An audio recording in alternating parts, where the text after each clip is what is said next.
صدر پاکستان مسلم لیگ جناب شہباز شریف صاحب،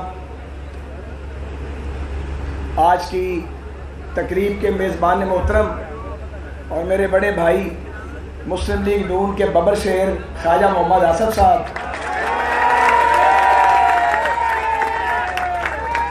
اکابرین مسلم لیگ، بھائیوں بہنوں ساتھیوں ہم سفروں، السلام علیکم۔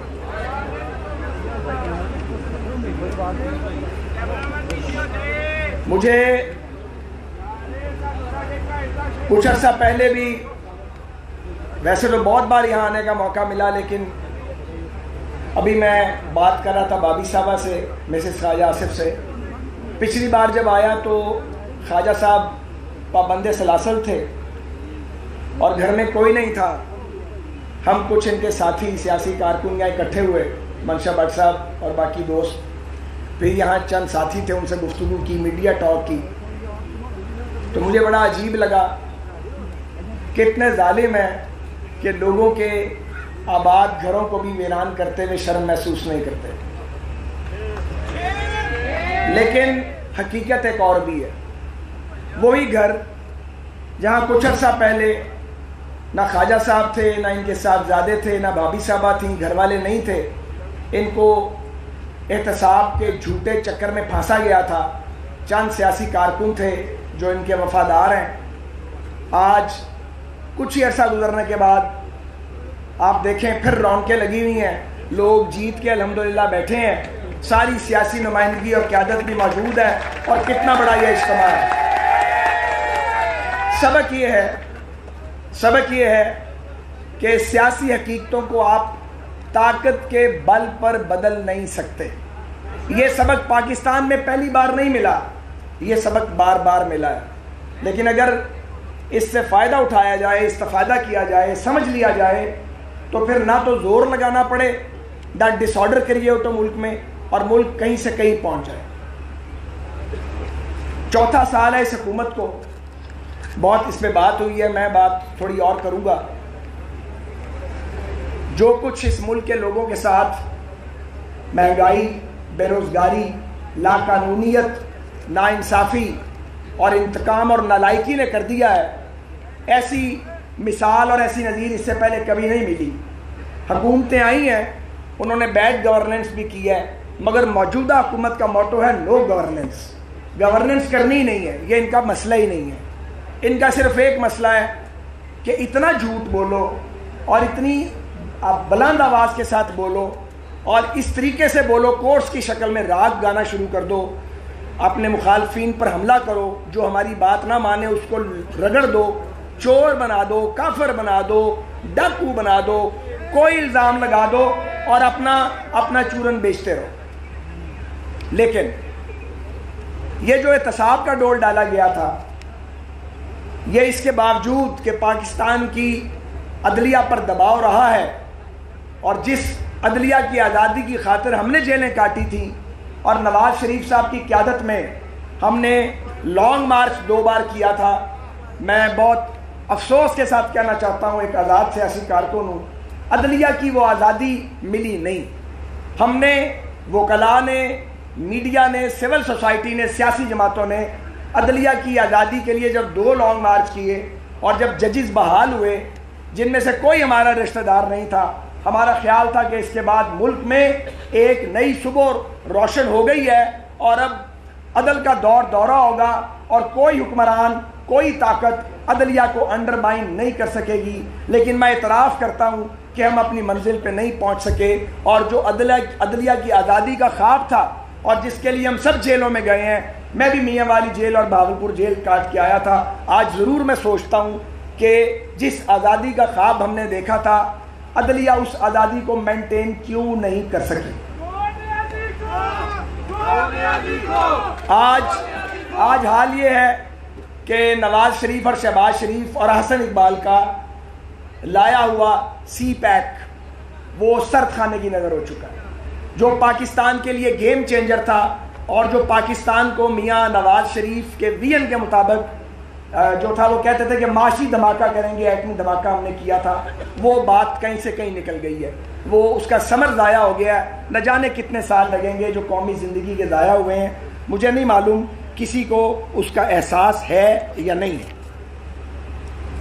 آج حالات یہ ہیں کہ پاکستان کی موجودہ حکومت جس کو اکثریت ملی نہیں، جسے لوگوں نے 18 کے انتخابات میں اکثریت دی نہیں، اسے دلوائی گئی، اس کا حال یہ ہے کہ وہ معزز ججز کے ساتھ بھی حالت جنگ میں ہے، میڈیا پر بھی پابندیاں ہیں، صحافیوں کو مارا پیٹا جاتا ہے، میڈیا کے لوگ جیلوں میں جاتے ہیں، اپوزیشن کے ساتھ بھی آپ حالت جنگ میں ہیں، الیکشن کمیشن کو آپ آگ لگانے کی بات کرتے ہیں، اور سول بیوروکریسی جہاں کوئی دیانتدار ڈوور سرکاری افسر موجود ہے اس کو آپ کہیں لگانے کے لیے تیار نہیں ہیں. آپ کو غلام چاہیے، آپ کو سول سرونٹس کی ضرورت نہیں ہے.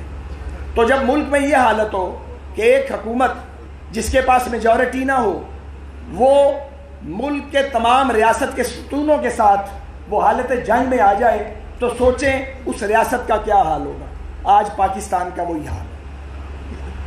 مجھے حیرت ہے کہ سیاسی تنازعات کو موجودہ حکومت ہوا دے رہی ہے، بجائے سمیٹنے کے چیزوں کو پیچیدہ کیا جا رہا ہے، اور پاکستان کو عدم استحکام کی طرف کوئی اور نہیں. موجودہ حکومت، اس کے نالائق ایڈوائزر، ان کی نااہلی اور ان کی جھوٹی انا، وہ ان کو جو ہے وہ پاکستان کو ایٹ سٹیک لگا دیا گیا ہے اور عدم استحکام کا شکار کر دیا گیا ہے. آپ کی پارلیمنٹ عملاً ڈس فنکشنل ہو چکی ہے، ملک آرڈیننسز پہ چلایا جا رہا ہے. یہ کیسی جمہوریت ہے کہ جب آپ کے جمہوری ادارے جیسے تیسے موجود ہیں اور وہ کام بظاہر کر رہے ہیں تو آپ ایوان صدر میں آرڈیننس کرتے ہیں آئے روز، اور وہ ہر آرڈیننس آپ آئین اور قانون کے خلاف کرتے ہیں. آرڈیننس کا یہ مطلب نہیں ہے اس کی پرویژن کا جب چاہیں جہاں چاہیں آپ آرڈیننس کر دیں، اس کی ایک خاص سچویشن ہے. اور اب وقت آ گیا، میرا خیال ہے کہ اب یہ جو آرڈیننس کر رہے ہیں ان کو عوامی سطح پہ اور عدالتی سطح پہ چیلنج کیا جائے. جناب والا، میں یہ ضرور کہنا چاہتا ہوں کہ اکثریت کا فیصلہ نہیں مانا گیا تو بدقسمتی سے ملک دولخت ہوا.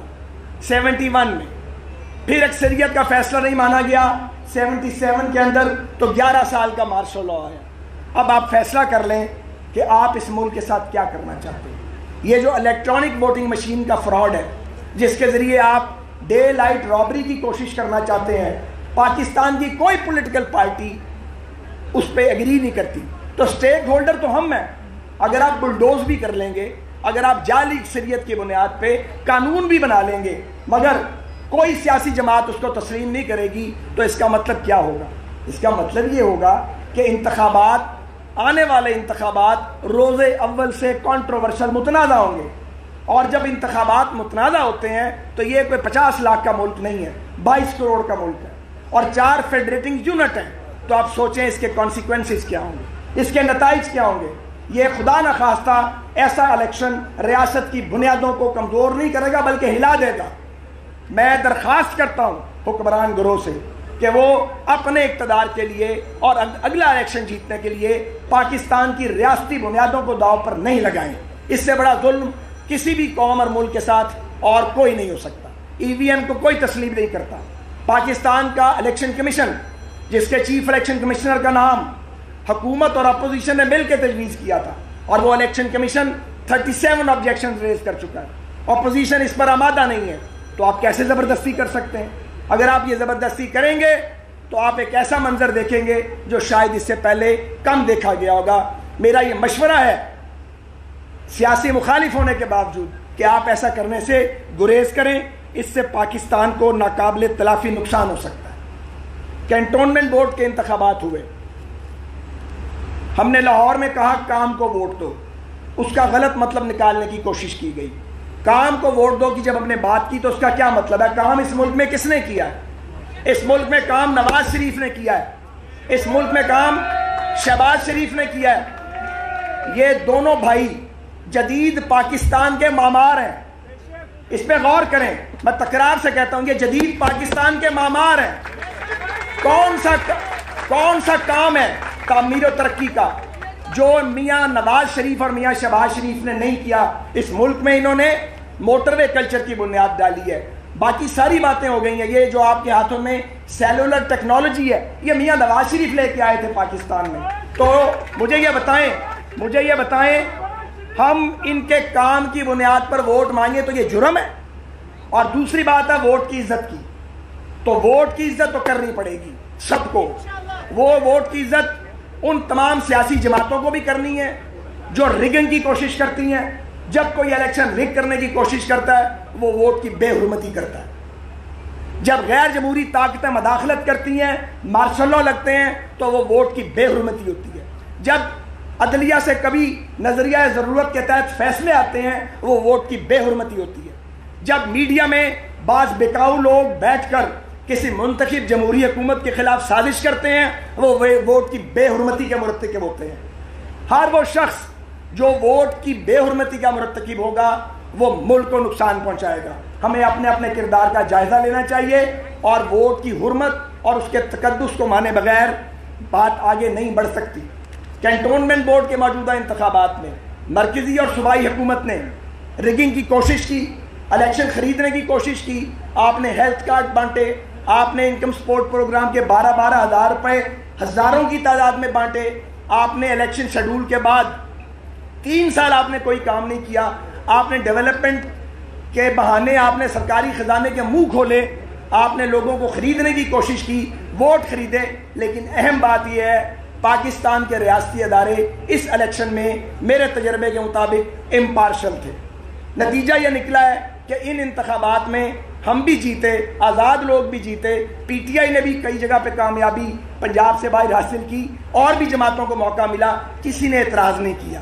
یہی جمہوریت کا حسن ہے. یہی ہم چاہتے ہیں کہ ووٹ کی عزت کی جائے. اسی کا مطلب ووٹ کی عزت ہے, اور ووٹ کی عزت کی منزل انشاءاللہ تعالی ہم لے کے رہیں گے. میں اپنی بات کو سمیٹتا ہوں. مجھے یہ ضرور کہنا ہے, آپ دیکھیں یہاں آپ میاں نواز شریف صاحب سے شروع کریں. نواز شریف صاحب کو گرفتار کیا, ان کی صاحبزادی کو باپ کی موجودگی میں گرفتار کیا, مریم نواز صاحبہ کو. کوئی شرم حیا نہیں آئی اس وقت. شہباز شریف صاحب کو بار بار گرفتار کیا. احسن اقبال صاحب کو گولی کا نشانہ بنایا گیا. یعنی ایمان کے نام پہ آپا نثار فاطمہ جیسی عظیم عالمہ کے صاحبزادے کو ایمان کی بنیاد پر ایکسپلائٹ ہو کے گولی کا نشانہ بنایا گیا, جیل کٹوائی. شاہد خاقان نے جیل کاٹی. رانا ثناء اللہ خان اور میں باتیں کرتے تھے, رانا صاحب کہتے تھے او یار تسی کاروبار کر دے ہو, رانا صاحب گل کر دو. رانا صاحب کہتے تھے تسی یار چھوٹے موٹے کاروبار کر دے ہو, تانوں انہوں نے پھڑ لینا ہے. میں سوچنا ہے مینوں کیویں پھڑن گے. ہم دونوں ایک دن سوچتے رہے کہ ان کو کیسے پکڑیں گے. سمجھ نہ آئے بات کو, ایسا پکڑا کہ اپنا ہی تماشا بن گئے. تو حنیف عباسی صاحب لے لیں, کامران بائیکل, حافظ نعمان, فواد حسن فواد, احد چیمہ, میں کس کس کا نام لوں. یعنی ہمارے ساتھی, میں اس لیے دیکھ رہا ہوں کہ کوئی رہ نہ جائے دوست, میاں جاوید لطیف کو گرفتار کیا. ہمارے ساتھیوں کو پابند سلاسل کیا. درجنوں ایسے اراکین اسمبلی ہیں جن کو پکڑا گیا ہے اینٹی کرپشن کے جھوٹے الزامات پہ. کرپشن کا منترا پھٹ چکا ہے, یہ ڈھول پھٹ چکا ہے. دباؤ کے باوجود پاکستان کی عدالتوں نے ایسا فیصلہ دیا ہے کہ جو پڑھنے کے قابل ہے. وہ جو سپریم کورٹ کا میرے مقدمے میں فیصلہ ہے وہ پڑھ کے شرم آ جاتی ہے. ایسی شرم تمام ساتھیوں کے مقدموں کے فیصلے پڑھ کے آتی ہے, مگر شرم آنی چاہیے. اس معاملے کو بند ہونا چاہیے. میں یہ ضرور کہوں گا کہ حمزہ شہباز نے سب سے زیادہ جیل کاٹی, 18 ماہ کی جیل اور قید تنہائی, اور جو جلا وطنی کاٹ رہے ہیں ہمارے ساتھی ان کی قربانی ہم سے زیادہ ہے. تو مجھے یہ کہنا ہے مسلم لیگ کی جانب سے کہ ہم تو مجبور وفا ہیں, مگر اے جانے جہاں اپنے اس شاد سے ایسے بھی کوئی کرتا ہے. تو یہ ہم اپنے آخری بات, ہم پاکستان کے ساتھ پوری طرح کمیٹڈ ہیں. ہم نے زندگی میں اپنے بدلے چھوڑے ہیں, ہم اپنے بدلے چھوڑنے کو تیار ہیں. ہم نے تکلیف کاٹ لی, ہم بھلانے کو تیار ہیں. ملک کی خاطر, ریاست کے استحکام کی خاطر لیکن ایک ہماری شرط ہے اور اس سے ہم پیچھے ہٹ نہیں سکتے. آپ پاکستان کو آئین اور قانون کی حکمرانی دیں, آپ پاکستان کو فری اینڈ فیئر الیکشن دیں, اور پاکستان کے لوگوں کو اپنی قسمت کا فیصلہ خود کرنے دیا جائے. پاکستان پائندہ باد.